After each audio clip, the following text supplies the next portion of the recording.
Quienes porten estas armas crean que volverán a casa y sean puros de corazón, serán también dignos y así poseerán, solo por tiempo limitado, el poder.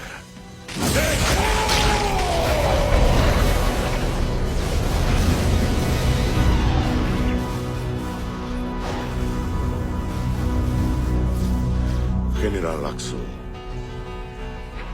guía a tus tropas a esa hacha. Vamos a portarnos mal. Por Asgard.